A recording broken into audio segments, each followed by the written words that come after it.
this cage, as you see over here, this is what they call the Sally Port. When Caribou Air Force Station was built, it wasn't here because the entrance was way down where we started. Okay? When SAC took over the area, they consolidated and they built this Sally Port. Okay, and the idea behind that is there were two fences. They took down the other ones, they didn't bother with the four fences anymore. They didn't use the electric fence, they just had two fences with sensors on them. And they would, a vehicle would approach the Sally Port, the occupants of the vehicle had to get out. There's a little like turnstile there. They had to come up to this little building over here and present their restricted area badge. Okay? The SP, or security police, or in the early days, the air police, they would look at the badge and they would have an exchange badge on a board. And they would take your badge and put it in the slot and give you the exchange badge which you wore while you were in the area. And if you didn't wear it while you were in the area or you lost it, you were face down on the concrete. I know because I was a security policeman. All right, so the vehicle would come in the first gate. Only the driver would stay with the vehicle. The driver would come in. They would close the first gate. They would come out and search the vehicle. They had mirrors. Sometimes they used dogs, whatever. Then they would open up the second one once they were cleared, and they would drive in, and then the passengers that were on the vehicle would join them and continue on their way to wherever they were going within the area. Okay. So what we're going to do is we're going to stop at a few structures, because the interesting thing about this is there's actually two Caribou Air Force Station storage areas. There's the original one, made in 1951, with about half of the igloos that are out here. They were spaced far apart. And I'm going to tell you why there's double those now. Because when the thermonuclear weapon was invented, the hydrogen bomb, instead of building another storage area for them, they decided they would just put the hydrogen bomb igloos in between the other igloos. Why couldn't they just use these igloos? They weren't long enough. The hydrogen bomb, the Mark 17, was the first hydrogen weapon, and it weighed 39,000 pounds. It was a monster. Okay? It was 5 feet in diameter. Yeah. And the only aircraft that could carry it was the B-36. That's the only one that could carry that weapon. So they needed something. But there was something else about the hydrogen weapon that made it a lot different, other than the fact that it was two-stage. The primary on the hydrogen weapon is what? Anyone know? It's an atomic bomb. It's an atomic bomb is the primary. The secondary, what they call the fusion part, the lithium deuteride, the shaft of uranium, that is actually the secondary part that makes it go to become a hydrogen bomb. Well, they had a very interesting development. They had something called tritium. And tritium was a gas that they stored in small bottles, vessels, that would be inserted in the weapon. They were put in when the weapon was built up. Inside that radioactive tritium gas would be injected into the core on detonation and boost it. It would be much bigger yield. Well, the problem with tritium, it is radioactive. It has a short half-life, but you don't want to breathe that in. So they had to have special facilities to store that. And you're going to see a couple of those here. Okay?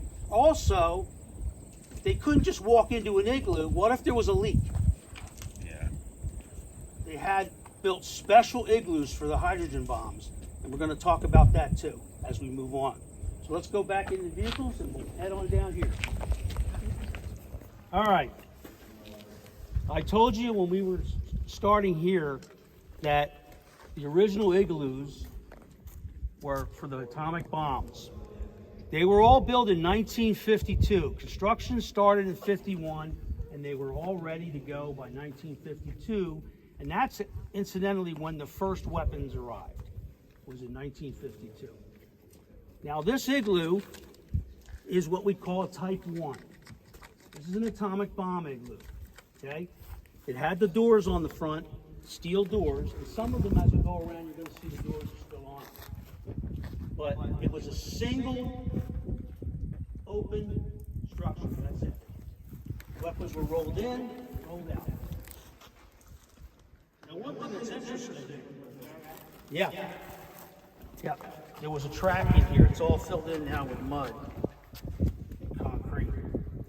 But there was a track where the doors would have to be jacked up in order to open them.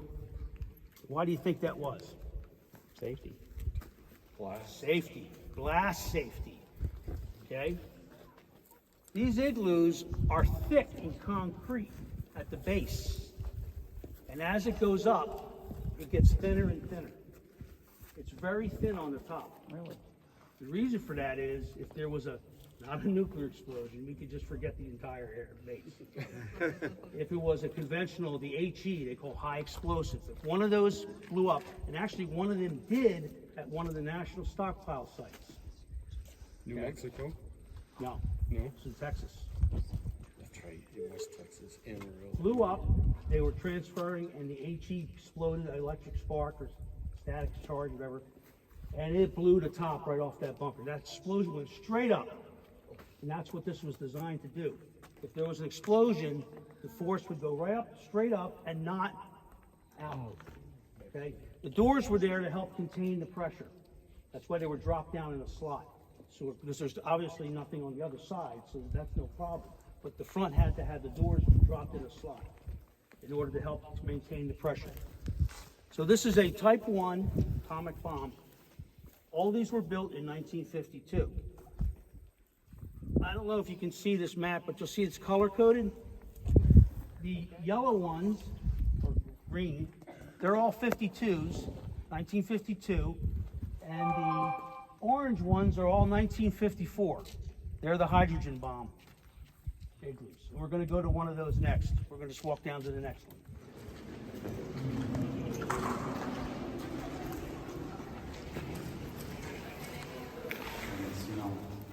The first igloo we went to was an atomic bomb igloo. It was with the original ones built in 1952. In 1954, they constructed the thermonuclear weapon igloos. And the reason for this was there's two chambers. There's an outer vestibule and an inner main chamber like the regular igloo. The reason for that was it was actually two sets of doors. There were outer doors here, dropped into a track, and there were inner doors going into the main chamber. There's also a pipe that runs along the roof line of the vestibule here that goes from the main chamber out to here. Okay, there were sensors on that. They had a light on there and an alarm that would detect tritium. So if there was a tritium leak in the main chamber, that would notify anybody driving by, security patrol, whatever, that there's a leak in there. Don't open those doors unless you have all the gear on, supplied air. The firemen wear what they call a Scott air pack. They had special crews to go in and take care of this and find out where the leak was and secure anything that they needed to. Now, the interesting thing about these igloos also is they are also thin on top. So they're constructed the same way, except that they have the outer vestibule. And there used to be a lot of equipment mounted on the walls inside this vestibule, which was for tritium detection. They were electronic sensors. All that equipment's been removed. There were actually equipment on the outside. There was lights. There was power boxes and everything on the outside, because when they came up to get these weapons, they had to do it morning, noon, and night, 24/7, winter, whatever. Okay, so they had to turn the lights on. They had to make sure that everything was temperature controlled. Okay, one of the problems with the thermonuclear weapon was condensation. Condensation would render a weapon unusable if it was too high. So humidity was a major issue. They used to put bags of desiccant inside the pit, which is inside the weapon, to try to dry it out. Because the high explosive was a shaped charge, and that was pretty brittle if it got wet, if it got humid, it would start coming apart, and you wouldn't have an implosion at that point. Inside of cement, Yes, and that's part of the problem. There are vents on top. If you'll notice, there's a vent on all these igloos to try to get the air to circulate, so there isn't too much. How often did you have tritium leaks? that was one of my questions. A lot of that stuff is classified. But I will tell you that I was able to talk to a number of veterans out here, and the one place we're going to be going to next, we're going to tell you a story about a tritium leak. So let's get back in our vehicles. We're going to head all the way down to the end.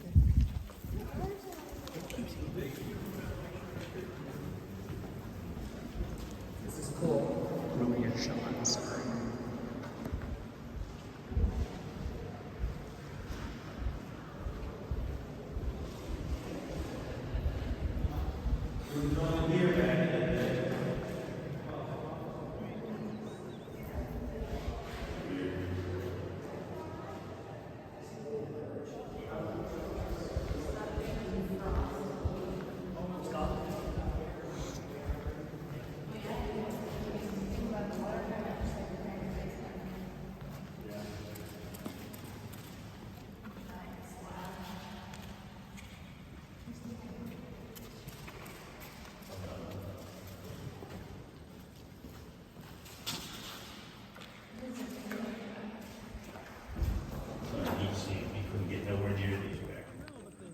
Get out of there, Bradley.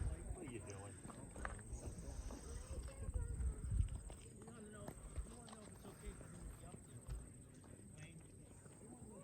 Look, Mommy, a dodo bird. Okay, where we are now, there were actually 4 of these at one time at Caribou Air Force Station. There are only 2 left, and it's this one and that one there. Okay, the other 2 are gone. What happened to them? One of them was taken down by SAC to build a patrol road for the backside of this side of the area for security forces. That was done back in the 80s, Okay, actually late 70s, early 80s. okay, what happened to the other The other one was deteriorating and falling apart. It was a danger. It was crumbling. And so the folks out here decided to take it down. Wrong batch of cement. But that's all over in the other storage area, which we're not going to go to. That's How many basic. storage areas are there? There's actually 2 here. There's this one you see here, and there's another one equal size on the other side. Okay. So, I've been told that this used to be more wooded. Yes, that's correct. I have actually have footage. If you look at my book, the cover, it has this shot here, and there's all snow and there's all trees. Yep. So is there a story with it not being wooded anymore? Yeah, SAC decided they didn't want it wooded this end because this is where the nukes were stored. The other area was eventually became the conventional storage area. Okay, that's where they stored the conventional weapons. It was a separate gate to go in there. It wasn't high security like it was here. So here we have what is known as a Type 6 or tritium storage igloo. Okay, the thermonuclear weapon needed tritium to boost the yield. Tritium was a radioactive gas, had a short half-life, and basically it was used in small little canisters, put into the weapon, mounted in there, hooked up with tubes, and that would boost the yield. When the signal was there, opened up the valve electronically, it would send the tritium gas in, and it would boost the yield of the weapon at the time of detonation. Well, those canisters were stored separately, and they were stored in these igloos. And the reason why these were built was because of tritium, as we talked about. It's radioactive and it's hazardous. You don't want to breathe it in. So, this building, Type 6 igloo, has actually 2 sections, like the thermonuclear. The outer section is a vestibule, and there used to be workbenches in there. Okay, they could come in, open up the doors and go in. There were workbenches there, equipment, and as you'll see as you go in, a lot of ducting, machinery, okay? It was all designed to create a positive pressure. Okay, so there would be no way that the air could leak out of the inner vault. And that's what it was. It was a vault. It had a combination on it. You had to have the combination to get in. And inside the vault were racks of these little tritium bottles. And that's where they were stored. When they needed more for an aircraft, for a weapon, they would come here and get them, and they would take them over to the maintenance facility, the plants, and they would swap them out. Okay? Now, there was an accident here, and it was at this particular one, 255. On the outside of this building, there used to be all kinds of electric equipment. There was also a light. It was a blue light. It was hermetically sealed, if you know what that means. There's intrinsic switches. Anytime you're talking about weapons, explosives, there's no open switches. Everything is sealed, okay? So there can be no spark. Well, they came by and there was a light on one night. Security saw it. They called it. One of the tritium bottles had leaked. Whatever reason, the valve cracked or whatever it was, and there was tritium gas released inside the vault. So crew had to come out here. They had to go in. They had their detector equipment, but for some reason they weren't getting any really high levels, so they couldn't figure out what was going on with it. When they went and opened the vault, boom, their levels went off scale. Okay, and a couple of the people had to be taken to the hospital over at the Loring Hospital, and they were checked out, but they were okay. They survived. I know that because in 2001 I met the colonel who was one of the ones exposed, and he was standing right here and we were talking. So yeah, he survived. It was no big deal. So what you're going to see when you go in, take a look real quick to see the outer vestibule area with all the equipment to set up a positive pressure. Now on top, there are two stacks. What are they for? Ventilation of some sort. Right, one's intake, one's exhaust. That's where the positive pressure comes.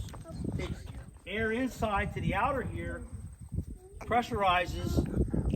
If there's a tritium leak like there was, usually it goes right on out. Okay? Apparently the fan wasn't working or something happened that day. It was a buildup. Do they heat the air in the wintertime? Yeah, there was heaters and everything. Yep, because temperature was important. What temperature do they have to maintain then? I don't know the exact temperature, but I would imagine it had to be no less than 60 degrees, I would think. Man, that's a big, it must have been electric heaters. Oh yeah, there was all kinds of heaters. Actually, there's heaters. If you go in and look up, straight up, there's a huge filtering system with a heater right there. Yeah, one of the exhausts may have been also tied in for the exhaust for the heater. So yeah, I had all the blueprints to all this, and I was looking at the different schematics and took a lot of voltage. Yeah, so take a look at it. The outer vault and the inner vault.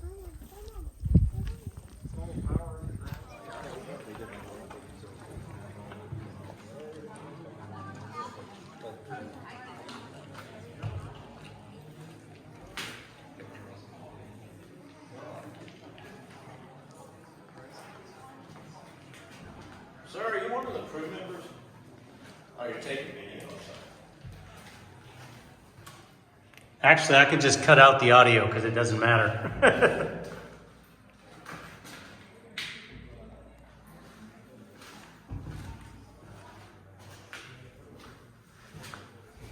We're at the infamous building number 260. This was called by the Atomic Energy Commission, was known as the A building. A is for atomic. The heart of the weapon, the thing that made it nuclear, the plutonium, was stored in this building. No kidding. In the early atomic weapons, for the first 15 years, they were, the core, or the pit, as they called it, was stored separately. Now, the interesting thing about this building is it was designed to look like an office building. But the truth is, only the part that you see about where the top of the first windows are, about halfway up, has anything inside. The rest of it is just solid concrete. 20 feet thick. reinforced. It could take a direct hit. Now, those windows used to be covered in glass. Okay? And this glass, I have a piece of it. Because when I worked out here, I found one by the corner. Because cops and people, you know, they just could get bored. You're on a late shift, there's nothing to do. They throw rocks at it. Broke the glass. Okay? This glass was double thick. It was this thick. No rock. Molded, green in color. You couldn't see through it. It was like ripply, so you couldn't see in the windows. But it looked like it was an office building. Okay? It also had a loading dock, as you can see. Well, there's a reason for that. You see this little driveway? At one time,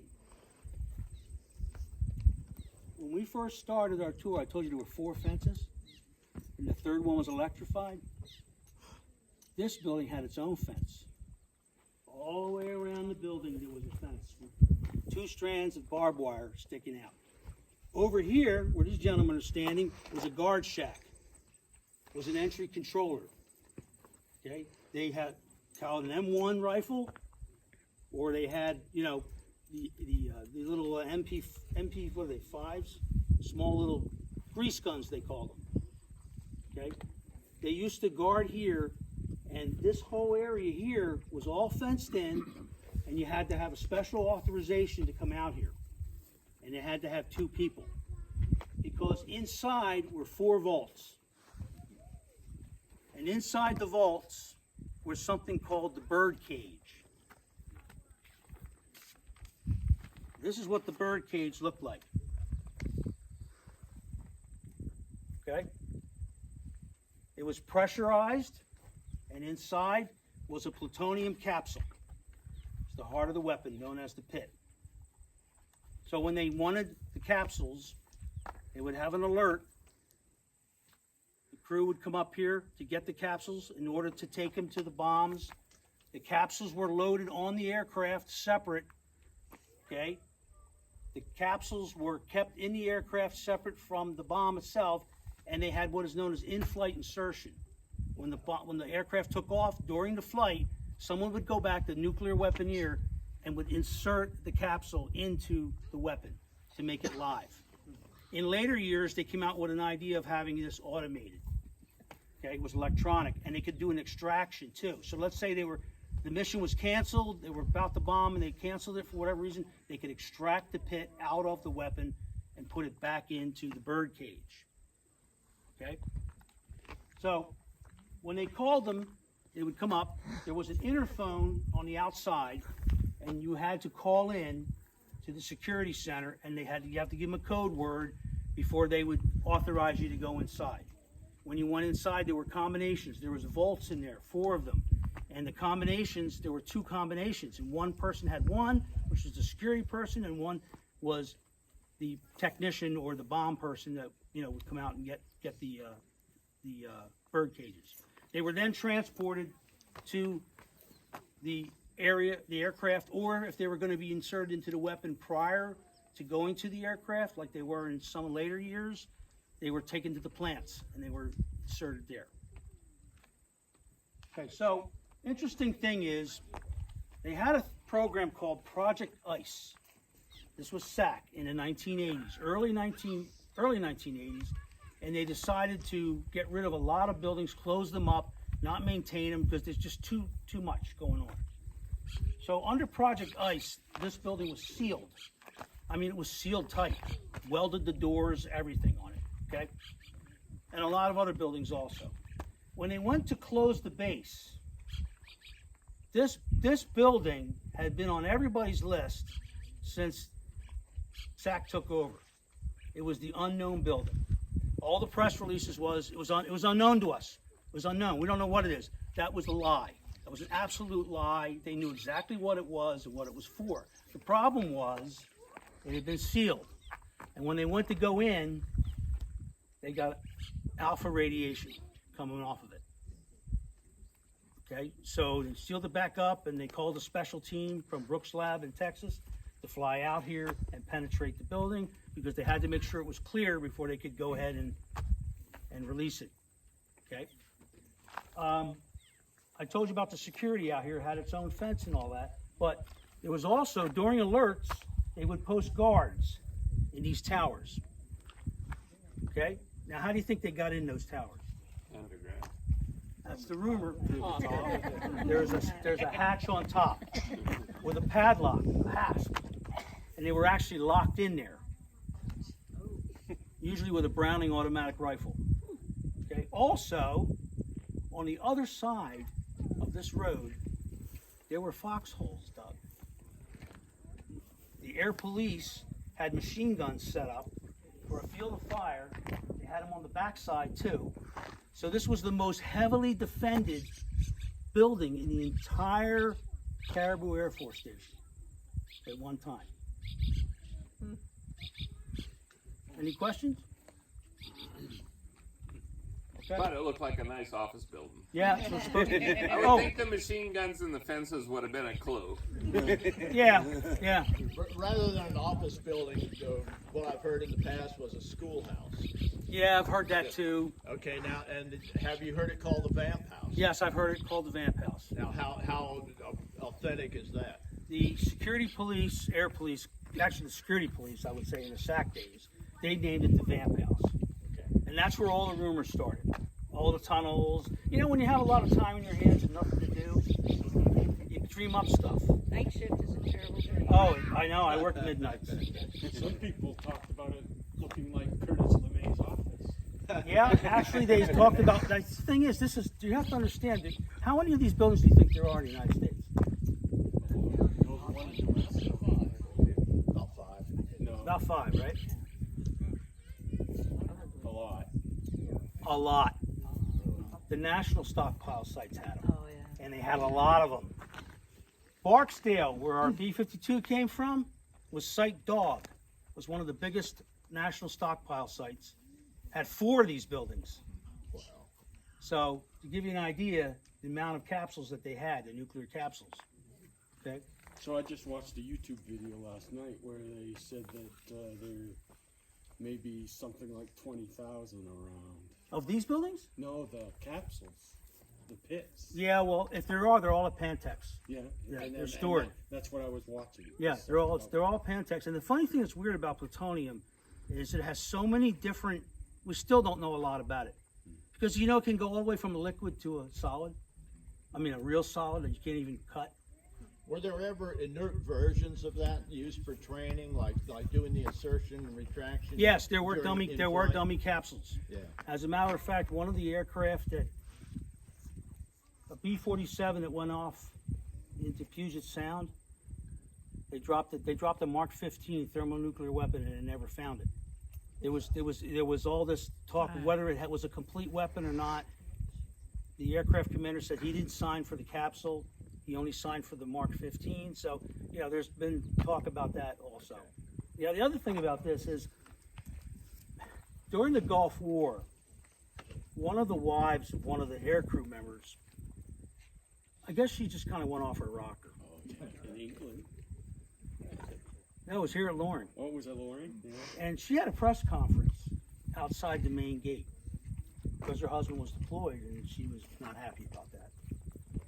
And anyway, she said that the truth is that there's tunnels all underneath this, okay?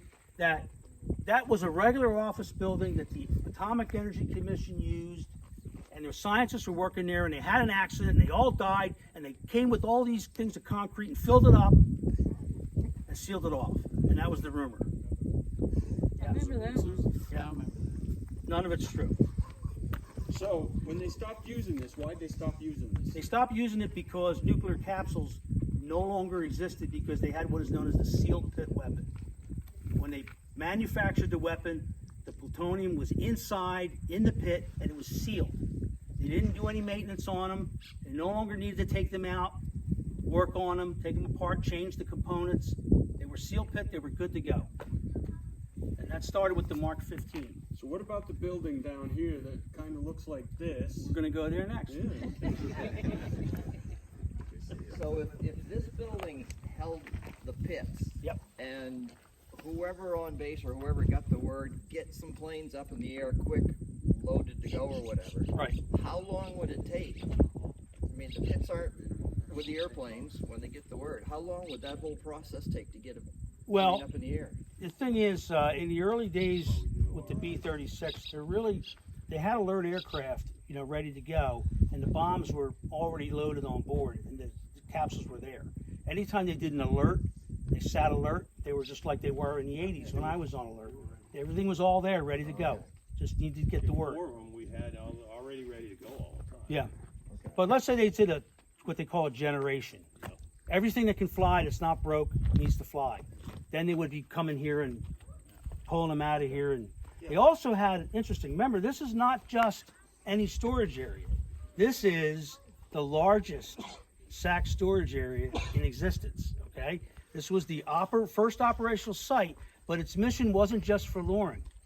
There were other weapons here coming in and out all the time. And they had these missions called Last Chance. Last Chance was when the president authorized nuclear weapons to be stored over in Europe, but he wouldn't let the capsules be there. So C-124s would land here, and they would get the capsules out of here and put them on the plane and send them over if the situation called for it. And those were called Last Chance missions. Okay. God, we're lucky we're not dead. All right, so let's get in our vehicles and we'll head over. We've got one more stop.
Okay, building 260, where we just came from, was built in 1952. That was the original capsule storage building. During the testing of nuclear weapons out at the Nevada test site, they had one weapon, which was an atomic cannon. There were only two of them built. One of them is at Aberdeen Proving Ground. They called it Atomic Annie. I've seen that one in Fort Sill. Yeah, Fort Sill has the other one, right. So it was, I think, a 180 millimeter artillery gun. And it could fire a Mark 12 nuclear round. Okay? When they fired the gun, they only fired it once out at the Nevada test site. Because of the altitude of the detonation, it created a very strange wave called a Y, Mach Y stem wave. And it created a great deal more damage than an airburst. When they tested it, they had a building, an A building out there, and it knocked it over. Wow. Yeah. So they had to come up with a better plan. In 1955, they built the A2 building. That's this one here. Same layout on the inside, 4 vaults, same shelving, but by then the capsules had gotten smaller and the bird cages were smaller, so the shelving was smaller, okay? And a lot of people think that something else was stored here instead. You often talk to people say, well, that's where the triggers were stored, triggers. Well, the trigger is the plutonium capsule. That's the trigger. Over here they call them the nuclear capsules. Over here they call them the triggers, okay? That has a loading dock on it. It used to have a roof over it like the other one did. It crumbled and fell in. When you go in there, the top half is just like 260. It's solid concrete, but a lot of it's below ground. And then underneath the berm, the vaults are way underneath, okay? This tunnel, this actually entrance on the outside is a tunnel. It's 31 feet long. It goes all the way down through to the main vault door. And as you open that vault door, you go in, and then there are four other vaults, just like in building 260. Okay, so this was the new and improved model. And if some of the stockpile sites that weren't developed till a little bit later, there are no of the 260s, there's only these, because that became the standard. Okay. Looking down to this building here, this is what was known as Plant 2, or the thermonuclear plant. The original atomic bomb plant is 4 times the size of that, or was, I should say. And it used to be over in that field. Okay? When SAC took over the area, that wasn't needed anymore. They only needed one building. So this was within the new SAC area. That's why it's still here today. That became the regular, maintenance for nuclear weapons. Did they use the old building? There was one down there called conventional. Yeah, that was 216, but that was the original atomic bomb plant. That was the original atomic bomb plant. And when the base was built here in 1951, 52, that was the only plant until the thermonuclear weapons came in, and they built this plant in 1955. Okay. You'll see, kind of looks like there's all grass on it, but it's kind of like a triangle shape. Okay, they put that in when they built the hydrogen bomb plant as a blast wall. In case there was a detonation, it wouldn't go straight across and take out Plant 1. Okay, so that was the idea, and vice versa. If they had an explosion in Plant 1, it would protect this plant. Okay. So I hope you enjoyed the tour. If you have any questions. Any questions? I have a question about the classification of all of this. Like, I'm assuming this was classified for quite some time. Yeah, top secret. So when was that released? Well, Or like declassified? basically, it's never been. Okay. Okay. Really? No, I mean, the Air Force, if you ask them, they'll say, we can't tell you if there were nukes out here or not. Interesting. That's the standard policy. We can neither confirm nor deny. It's always been like that. But people know better. You know what I mean? They know. People talk. So I've talked to some people that live around here that were involved with the 1950s buildup and that kind of stuff. Yep. One guy came from Iowa, and he's dead now. And he said, so in 02, 03, someone came to him and said, you can talk about some of this stuff now. Yeah, Right. yeah. Well, the interesting thing about this is I was trying to write a book called The United States Air Force in Maine, Progeny of the Cold War. Maybe you've heard of it. They sell it at the museum. Anyway, I was going through the luring histories and I saw a reference to a Caribou Air Force Station. So I drove up here from Bangor and I went to Caribou. I went to the town office. We were wondering about that.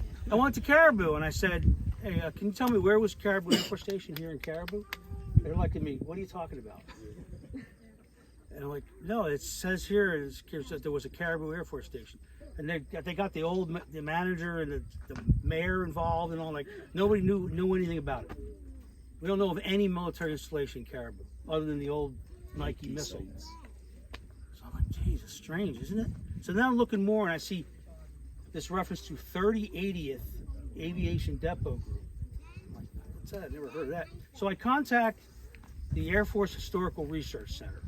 Talked to a very nice man named Archie DeFonte, who was one of the curators there. He says, I'll look into it, Sergeant, because I was a master sergeant at the time at the Maine Air National Guard, and I was still on active duty. So he said, yeah, I'll look into it and get back to you. He called me back that afternoon and said, it's all classified.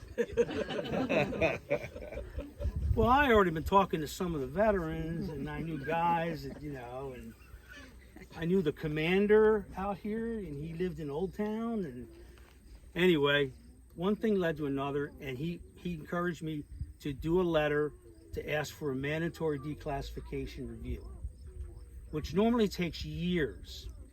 But Colonel Ross, God rest his soul, he had a friend named Miles Gray, God rest his soul. He was a declassifier for the Department of Energy, which used to be the Atomic Energy Commission. And anything that is called restricted data, that's all born classified. So it has to be reviewed. It can never be automatically declassified. You have to request a review. No one ever requested it. I requested it. I got the histories of the unit, and that's how I was able to write the book. Awesome. And I'm the only one that has the histories. Good. Do you Good have- job. Is that proprietary information to you only? If you ask for the history, they won't give them to you. So it's proprietary to you? Yes, it's for me. Yeah, it's in the book. Well, yeah. It says copyright right Yeah, here. yeah. I know. Do you suppose the naming of a basin limestone being called Caribou was done for the purpose of I think it was distraction? Yeah, of- but that's one thing. But I think they wanted to differentiate between Limestone Air Force Base Okay. and Caribou Gotcha. Air Force Station, Yeah, that because there makes was sense, also too. a Caswell Air Force Yep. Station, Yeah. and a lot of people confuse Caribou with Caswell. Yeah. Yeah, and they just picked the nearest town. Yeah. Yeah, because this isn't Caribou. We were wondering about that. So if you're interested in any other information besides my book, I have a YouTube channel. If you get onto YouTube, and the YouTube channel is 42 BMW SAC, 42nd Bomb Wing SAC. And you'll see a lot of videos Easy about peasy. all this stuff. Well, more stuff than he's talked about. Oh yeah, So, it would take me days. yeah. I'm sure. So thank you so much. I hope you enjoyed the tour, and we will head on back to